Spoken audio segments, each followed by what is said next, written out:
역대하 11장. 르호보암이 예루살렘에 이르러 유다와 베냐민 가문에 동원령을 내려서 정병 18만 명을 수집하였다. 그는 이스라엘과 싸워 왕국을 다시 르호보암에게 돌리려고 하였다. 그러나 그때에 주님께서 하나님의 사람 스마야에게 말씀하셨다. 너는 솔로몬의 아들 유다의 르호보암 왕과 유다와 베냐민 지방에 온 이스라엘에게 이 말을 전하여라. 나 주가 말한다. 일이 이렇게 된 것은 내가 시킨 것이다. 너희는 올라가지 말아라. 너희의 동족과 싸우지 말고 각자 집으로 돌아가거라. 그들은 이러한 주님의 명령을 듣고 여로보암을 치러 가던 길을 멈추고 돌아섰다. 르호보암은 예루살렘에 자리 잡고 살면서 유다 지방의 성읍들을 요새로 만들었다. 베들레헴과 에담과 드고아와 벳술과 소고와 아둘람과 가드와 마레사와 십과 아도라임과 라기스와 아세가와 소라와 아얄론과 헤브론이 그가 유다와 베냐민 지방에 세운 요새 성읍들이었다. 그는 이 요새 성읍들을 강화하고 거기에 책임자를 임명하고 양식과 기름과 술을 저장하여 두었다. 각 성읍마다 방패와 창을 마련하여 두어 성읍들을 크게 강화하였다. 이렇게 유다와 베냐민은 르호보암의 통치하에 들어갔다. 이스라엘 전국에 있던 제사장들과 레위 사람들이 모두 자기들이 살던 지역을 떠나 르호보암에게로 왔다.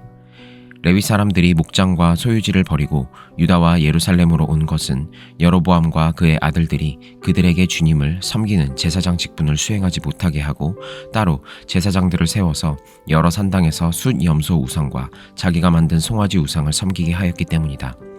이 밖에도 이스라엘 모든 지파들 가운데서 주 이스라엘의 하나님의 뜻을 찾기로 마음을 굳힌 이들이 주 조상의 하나님께 제사를 드리려고 레위 사람을 따라 예루살렘에 왔다. 그들은 유다 나라를 강하게 하고 솔로몬의 아들 르호보암의 왕권을 확고하게 하여 주었다. 그러나 그것은 3년 동안 뿐이었다. 르호보암이 다윗과 솔로몬의 본을 받아 산 것이 3년 동안이었기 때문이다. 르호보암은 마할랏을 아내로 맞이하였다. 마할랏은 아버지 여리못과 어머니 아비하일 사이에서 태어난 딸이다. 그의 아버지 여리못은 다윗의 아들이고 그의 어머니 아비하일은 이새의 아들인 엘리압의 딸이다. 마할랏과의 사이에서 세 아들 여우스와 스마랴와 사함이 태어났다. 그 뒤에 르호보암은 압살롬의 딸 마아가를 아내로 맞아들였는데 마아가와의 사이에서는 아비야와 아떼와 시사와 슬로밋이 태어났다. 르호보암은 아내 18명과 첩 60명을 거느렸고 그들에게서 아들 28명과 딸 60명을 보았지만 그는 다른 아내들이나 첩들보다 압살롬의 딸 마아가를 더욱 사랑하였다. 르호보암은 마아가의 아들 아비야를 자기의 후계자로 삼을 생각이었으므로 왕자들 가운데서 서열을 가장 높게 하였다. 르호보암은 슬기롭게도 자기 아들들에게 유다와 베냐민 전 지역과 요새 성읍들을 나누어 맡기고 양식도 넉넉하게 되어 주었으며 아내들도 많이 얻어주었다. 12장. 르호보암은 왕위가 튼튼해지고 세력이 커지자 주님의 율법을 저버렸다. 온 이스라엘도 그를 본받게 되었다. 그들이 주님께 범죄한 결과로 르호보암 왕이 즉위한 지 5년째 되던 해에 이집트의 시삭 왕이 예루살렘을 치러 올라왔다. 그는 병거 1200대, 기병 6만 명, 거기에다가 이루 헤아릴 수 없이 많은 리비아와 숲과 에티오피아 군대를 이끌고 이집트에서 쳐들어왔다. 시삭은 유다 지방의 요새 성읍들을 점령하고 예루살렘까지 진군하여 왔다. 그때 유다 지도자들이 시삭에게 쫓겨 예루살렘에 모여 있었는데 스마야 예언자가 르호보암과 지도자들을 찾아와서 말하였다. 주님께서 이렇게 말씀하십니다. 너희가 나를 저버렸으니 나도 너희를 버려 시삭의 손에 내주겠다. 그러자 이스라엘 지도자들과 왕은 자신들의 잘못을 뉘우치고 주님께서는 공의로우십니다 하고 고백하였다. 주님께서는 그들이 이렇게 잘못을 뉘우치는 것을 보고 다시 스마야에게 말씀을 내리셨다. 이렇게 잘못을 뉘우치니 내가 그들을 멸하지는 않겠으나 그들이 구원을 받기는 해도 아주 가까스로 구원을 받게 하겠다. 내가 내 분노를 시삭을 시켜서 예루살렘에 다 쏟지는 않겠으나 그들이 시삭의 종이 되어 보아야 나를 섬기는 것과 세상 나라들을 섬기는 것이 어떻게 다른지 깨닫게 될 것이다. 이집트의 시삭 왕이 예루살렘을 치러 올라와서 주님의 성전 보물과 왕실 보물을 하나도 남기지 않고 다 털어갔다. 솔로몬이 만든 금 방패들도 가져갔다. 그래서 르호보암 왕은 금 방패 대신에 놋 방패들을 만들어서 대궐 문을 지키는 경호 책임자들에게 주었다. 왕이 주님의 성전에 들어갈 때마다 경호원들은 그 놋 방패를 들고 가서 경호하다가 다시 경호실로 가져오곤 하였다. 르호보암이 잘못을 뉘우쳤기 때문에 주님께서는 그에게서 진노를 거두시고 그를 완전히 멸하지는 않으셨다. 그래서 유다 나라는 형편이 좋아졌다. 이렇게 하여 르호보암 왕은 예루살렘에서 세력을 굳혀 왕의 직무를 수행하였다. 르호보암이 왕위에 올랐을 때에 그는 41살이었다. 그는 주님께서 이스라엘 모든 지파 가운데서 택하여 당신의 이름을 두신 도성 예루살렘에서 17년간 다스렸다. 르호보암의 어머니 나아만은 암몬 사람이다. 르호보암은 주님의 뜻을 찾는 일에 마음을 쓰지 않고 악한 일을 하였다. 르호보암의 행적은 처음부터 끝까지 스마야 예언자의 역사책과 이도 선견자의 역사책에 기록되어 있다. 르호보암과 여로보암은 사는 날 동안 그들은 늘 싸웠다. 르호보암이 죽어서 다윗성에 안장되자 그의 아들 아비야가 그의 뒤를 이어 왕이 되었다. 요한계시록 2장. 에베소 교회의 심부름꾼에게 이렇게 써 보내라. 오른손에 7별을 쥐시고 7 금촛대 사이를 거니시는 분이 말씀하신다. 나는 내가 한 일과 내 수고와 인내를 알고 있다. 또 나는 내가 악한 자들을 참고 내버려 둘 수 없었던 것과 사도가 아니면서 사도라고 자칭하는 자들을 시험하여 그들이 거짓말쟁이임을 밝혀낸 것도 알고 있다. 너는 참고 내 이름을 위하여 고난을 견디어냈으며 낙심한 적이 없다. 그러나 너에게 나무랄 것이 있다. 그것은 내가 처음 사랑을 버린 것이다. 그러므로 내가 어디에서 떨어졌는지를 생각해내서 회개하고 처음에 하던 일을 하여라. 내가 그렇게 하지 않고 회개하지 않으면 내가 가서 내 촛대를 그 자리에서 옮기겠다. 그런데 내게는 잘 하는 일이 있다. 너는 니골라당이 하는 일을 미워한다. 나도 그것을 미워한다. 귀가 있는 사람은 성령이 교회들에 하시는 말씀을 들어라. 이기는 사람에게는 내가 하나님의 낙원에 있는 생명나무의 열매를 주어서 먹게 하겠다. 서머나 교회의 심부름꾼에게 이렇게 써 보내라. 처음이며 마지막이요 죽으셨다가 살아나신 분이 이렇게 말씀하신다. 나는 내가 당한 환난과 궁핍을 알고 있다. 그런데 사실 너는 부요하다. 또 자칭 유대 사람이라는 자들에게서 내가 비방을 당하고 있는 것도 나는 알고 있다. 그러나 사실 그들은 유대 사람이 아니라 사탄의 무리다. 내가 장차 받을 고난을 두려워하지 말아라. 보아라, 악마가 너희를 시험하여 넘어뜨리려고 너희 가운데서 몇 사람을 감옥에다 집어넣으려고 한다. 너희는 열흘 동안 환난을 당할 것이다. 죽도록 충성하여라. 그리하면 내가 생명의 면류관을 너에게 주겠다. 귀가 있는 사람은 성령이 교회들에 하시는 말씀을 들어라. 이기는 사람은 둘째 사망의 해를 받지 않을 것이다. 버가모 교회의 심부름꾼에게 이렇게 써 보내라. 날카로운 양날 칼을 가지신 분이 이렇게 말씀하신다. 나는 내가 어디에 거주하는지를 알고 있다. 그곳은 사탄의 왕좌가 있는 곳이다. 그렇지만 너는 내 이름을 굳게 붙잡고 또 내 신실한 증인인 안디바가 너의 곁 곧 사탄이 살고 있는 그곳에서 죽임을 당할 때에도 나를 믿는 믿음을 저버리지 않았다. 그러나 나는 내게 몇 가지 나무랄 것이 있다. 너희 가운데는 발람의 가르침을 따르는 자들이 있다. 발람은 발락을 시켜서 이스라엘 자손 앞에 올무를 놓게 하고 우상의 제물을 먹게 하고 음란한 일을 하게 한 자다. 이와 같이 내게도 니골라당의 가르침을 따르는 자들이 있다. 그러니 회개하여라. 만일 회개하지 않으면 내가 속히 너에게로 가서 내 입에서 나오는 칼을 가지고 그들과 싸우겠다. 귀가 있는 사람은 성령이 교회들에 하시는 말씀을 들어라. 이기는 사람에게는 내가 감추어둔 만나를 주겠고 흰 돌도 주겠다. 그 돌에는 새 이름이 적혀 있는데 그 돌을 받는 사람 밖에는 아무도 그것을 알지 못한다. 두아디라 교회의 심부름꾼에게 이렇게 써 보내라. 그 눈이 불꽃과 같고 그 발이 놋새와 같으신 분, 곧 하나님의 아들이 이렇게 말씀하신다.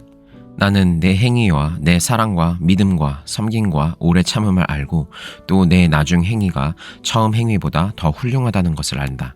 그러나 내게 나무랄 것이 있다. 너는 이세벨이라는 여자를 용납하고 있다. 그는 스스로 예언자로 자처하면서 내 종들을 가르치고 그들을 미혹시켜서 간음하게 하고 우상의 제물을 먹게 하는 자다. 내가 그에게 회개할 기회를 주었으나 그는 자기 음행을 회개하려 하지 않았다. 보아라, 나는 그를 병상에다 던지겠다. 그와 더불어 간음하는 자들도 그와의 행위를 회개하지 않으면 큰 환난을 당하게 하겠다. 그리고 나는 그의 자녀들을 반드시 죽게 하겠다. 그러면 모든 교회는 내가 사람의 생각과 마음을 살피는 분임을 알게 될 것이다. 나는 너희 각 사람에게 그 행위대로 갚아주겠다. 그러나 두아디라에 있는 사람들 가운데서 그의 가르침을 받아들이지 않은 사람은 곧 사탄의 깊은 흉계에 물들지 않은 사람들인 너희 남은 사람들에게 내가 말한다. 나는 너희에게 다른 짐을 지우지 않겠다. 다만 내가 올 때까지 너희가 가지고 있는 그것을 굳게 붙잡고 있어라. 이기는 사람, 곧 내 일을 끝까지 지키는 사람에게는 민족들을 다스리는 권세를 주겠다. 그는 쇠 지팡이로 그들을 다스릴 것이고 민족들을 마치 질그릇이 부수어지듯 할 것이다. 이것은 마치 내가 나의 아버지께로부터 권세를 받아서 다스리는 것과 같다. 나는 그 사람에게 새 뼈를 주겠다. 귀가 있는 사람은 성령이 교회들에 하시는 말씀을 들어라. 스바냐 3장. 망하고야 말 도성아, 반역하는 도성, 더러운 도성, 억압이나 일삼는 도성아, 주님께 순종하지도 않고 주님의 충고도 듣지 않고 주님을 의지하지도 않고 하나님께 가까이 가지도 않는구나. 그 안에 있는 대신들은 으르렁거리는 사자들이다. 재판관들은 이튿날 아침까지 남기지 않고 먹어치우는 저녁 이리 때다. 예언자들은 거만하며 믿을 수 없는 자들이고 제사장들은 성소나 더럽히며 율법을 범하는 자들이다. 그러나 그 안에 계신 주님께서는 공평하시어 부당한 일을 하지 않으신다. 아침마다 바른 판결을 내려주신다. 아침마다 어김없이 공의를 나타내신다. 그래도 악한 자는 부끄러운 줄을 모르는구나. 내가 문 나라를 칼로 베었다. 성 모퉁이의 망대들을 부수고 길거리를 지나다니는 자를 없애어 거리를 텅 비게 하였다. 성읍들을 황폐하게 하여서 사람도 없게 하고 거기에 살 자도 없게 하였다. 내가 너에게 일렀다. 너만은 나를 두려워하고 내가 가르치는 대로 하라고 하였다. 그러면 내가 벌하기로 작정하였다가도 내가 살 곳을 없애지는 않겠다고 하였는데도 너는 새벽같이 일어나서 못된 일만 골라가면서 하였다. 그러므로 나를 기다려라. 나 주의 말이다. 내가 증인으로 나설 날까지 기다려라. 내가 민족들을 불러 모으고 나라들을 모아서 불같이 타오르는 나의 이 분노를 그들에게 쏟아놓기로 결정하였다. 온 땅이 내 질투의 불에 타 없어질 것이다. 그때에는 내가 뭇 백성의 입술을 깨끗하게 하여 그들이 다 나 주의 이름을 부르며 어깨를 나란히 하며 나를 섬기게 할 것이다. 에티오피아 강 저 너머에서 나를 섬기는 사람들, 내가 흩어보낸 사람들이 나에게 예물을 가지고 올 것이다. 그 날이 오면 너는 나를 거역한 온갖 잘못을 부끄러워하지 않아도 될 것이다. 그때 내가 거만을 떨며 자랑을 일삼던 자를 이 도성에서 없애버리겠다. 내가 다시는 나의 거룩한 산에서 거만을 떨지 않을 것이다. 그러나 내가 이 도성 안에 주의 이름을 의지하는 온순하고 겸손한 사람들을 남길 것이다. 이스라엘의 살아남은 자는 나쁜 일을 하지 않고 거짓말도 하지 않고 간사한 혀로 입을 놀리지도 않을 것이다. 그들이 잘 먹고 편히 쉴 것이니 아무도 그들을 위협하지 못할 것이다. 도성 시온아 노래하여라. 이스라엘아 즐거이 외쳐라. 도성 예루살렘아 마음껏 기뻐하며 즐거워하여라. 주님께서 징벌을 그치셨다. 너의 원수를 쫓아내셨다. 이스라엘의 왕 주님께서 너와 함께 계시니 내가 다시는 화를 당할까 두려워하지 않을 것이다. 그 날이 오면 사람들이 예루살렘에게 말할 것이다. 시온아 두려워하지 말아라. 힘없이 팔을 늘어뜨리고 있지 말아라. 주 너의 하나님이 너와 함께 계신다. 구원을 베푸실 전능하신 하나님이시다. 너를 보고서 기뻐하고 반기시고 너를 사랑하고 새롭게 해주시고 너를 보고서 노래하며 기뻐하실 것이다. 축제 때에 즐거워하듯 하실 것이다. 내가 너에게서 두려움과 슬픔을 없애고 내가 다시는 모욕을 받지 않게 하겠다. 때가 되면 너를 억누르는 자들을 내가 모두 벌하겠다. 없어진 이들을 찾아오고 흩어진 이들을 불러 모으겠다. 흩어져서 사는 그 모든 땅에서 부끄러움을 겪던 나의 백성이 칭송과 영예를 받게 하겠다. 그 때가 되면 내가 너희를 모으겠다. 그 때에 내가 너희를 고향으로 인도하겠다. 사로잡혀 갔던 이들을 너희가 보는 앞에서 데려오고 이 땅의 모든 민족 가운데서 너희가 영예와 칭송을 받게 하겠다. 나 주가 말한다. 요한복음 1장. 태초에 말씀이 계셨다. 그 말씀은 하나님과 함께 계셨다. 그 말씀은 하나님이셨다. 그는 태초에 하나님과 함께 계셨다. 모든 것이 그로 말미암아 창조되었으니 그가 없이 창조된 것은 하나도 없다. 창조된 것은 그에게서 생명을 얻었으니 그 생명은 사람의 빛이었다. 그 빛이 어둠 속에서 비치니 어둠이 그 빛을 이기지 못하였다. 하나님께서 보내신 사람이 있었다. 그 이름은 요한이었다. 그 사람은 그 빛을 증언하러 왔으니 자기를 통하여 모든 사람을 믿게 하려는 것이었다. 그 사람은 빛이 아니었다. 그는 그 빛을 증언하러 왔을 따름이다. 참 빛이 있었다. 그 빛이 세상에 와서 모든 사람을 비추고 있다. 그는 세상에 계셨다. 세상이 그로 말미암아 생겨났는데도 세상은 그를 알아보지 못하였다. 그가 자기 땅에 오셨으나 그의 백성은 그를 맞아들이지 않았다. 그러나 그를 맞아들인 사람들, 곧 그 이름을 믿는 사람들에게는 하나님의 자녀가 되는 특권을 주셨다. 이는 혈통에서나 육정에서나 사람의 뜻에서 나지 아니하고 하나님에게서 났다. 그 말씀은 육신이 되어 우리 가운데 사셨다. 우리는 그의 영광을 보았다. 그것은 아버지께서 주신 외아들의 영광이었다. 그는 은혜와 진리가 충만하였다. 요한은 그에 대하여 증언하여 외쳤다. 이분이 내가 말씀드린 바로 그분입니다. 내 뒤에 오시는 분이 나보다 앞서신 분이라고 말씀드린 것은 이분을 두고 말한 것입니다. 그분은 사실 나보다 먼저 계신 분이기 때문입니다. 우리는 모두 그의 충만함에서 선물을 받되 은혜에 은혜를 더하여 받았다. 율법은 모세를 통하여 받았고 은혜와 진리는 예수 그리스도로 말미암아 생겨났다. 일찍이 하나님을 본 사람은 아무도 없다. 아버지의 품속에 계신 외아들이신 하나님께서 하나님을 알려주셨다. 유대 사람들이 예루살렘에서 제사장들과 레위지파 사람들을 요한에게 보내어서 당신은 누구요? 하고 물어보게 하였다. 그때 요한의 증언은 이러하였다. 그는 거절하지 않고 고백하였다. 나는 그리스도가 아니요 하고 그는 고백하였다. 그들이 다시 요한에게 물었다. 그러면 당신은 누구란 말이요? 엘리야요? 요한은 아니요 하고 대답하였다. 당신은 그 예언자요? 하고 그들이 물으니 요한은 아니요 하고 대답하였다. 그래서 그들이 말하였다. 그러면 당신은 누구란 말이요? 우리를 보는 사람들에게 대답할 말을 좀 해주시오. 당신은 자신을 무엇이라고 말하시오? 요한이 대답하였다. 예언자 이사야가 말한 대로 나는 광야에서 외치는 이의 소리요 너희는 주님의 길을 곧게 하여라 하고 말이요. 그들은 바리새파 사람들이 보낸 사람들이었다. 그들이 또 요한에게 물었다. 당신이 그리스도도 아니고 엘리야도 아니고 그 예언자도 아니면 어찌하여 세례를 주시오? 요한이 대답하였다. 나는 물로 세례를 주오. 그런데 여러분 가운데 여러분이 알지 못하는 이가 한 분 서 계시오. 그는 내 뒤에 오시는 분이지만 나는 그분의 신발끈을 풀 만한 자격도 없소. 이것은 요한이 세례를 주던 요단강 건너편 베다니에서 일어난 일이다. 다음 날 요한은 예수께서 자기에게 오시는 것을 보고 말하였다. 보시오, 세상 죄를 지고 가는 하나님의 어린 양입니다. 내가 전에 말하기를 내 뒤에 한 분이 오실 터인데 그분은 나보다 먼저 계시기에 나보다 앞서신 분입니다 한 적이 있습니다. 그것은 이분을 두고 한 말입니다. 나도 이분을 알지 못하였습니다. 내가 와서 물로 세례를 주는 것은 이분을 이스라엘에게 알리려고 하는 것입니다. 요한이 또 증언하여 말하였다. 나는 성령이 비둘기같이 하늘에서 내려와서 이분 위에 머무는 것을 보았습니다. 나도 이분을 몰랐습니다. 그러나 나를 보내어 물로 세례를 주게 하신 분이 나에게 말씀하시기를 성령이 어떤 사람 위에 내려와서 머무는 것을 보거든 그가 바로 성령으로 세례를 주시는 분임을 알아라 하셨습니다. 그런데 나는 그걸 보았습니다. 그래서 나는 이분이 하나님의 아들이라고 증언하였습니다. 다음날 요한이 다시 자기 제자 두 사람과 같이 서 있다가 예수께서 지나가시는 것을 보고서 보아라 하나님의 어린 양이다 하고 말하였다. 그 두 제자는 요한이 하는 말을 듣고 예수를 따라갔다. 예수께서 돌아서서 그들이 따라오는 것을 보시고 물으셨다. 너희는 무엇을 찾고 있느냐? 그들은 랍비님 어디에 묵고 계십니까? 하고 말하였다. 랍비는 선생님이라는 말이다. 예수께서 그들에게 대답하셨다. 와서 보아라. 그들이 따라가서 예수께서 묵고 계시는 곳을 보고 그 날을 그와 함께 지냈다. 때는 오후 4시쯤이었다. 요한의 말을 듣고 예수를 따라간 두 사람 가운데 한 사람은 시몬 베드로와 형제가 아닌 안드레였다.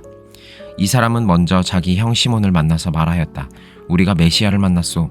메시아는 그리스도라는 말이다.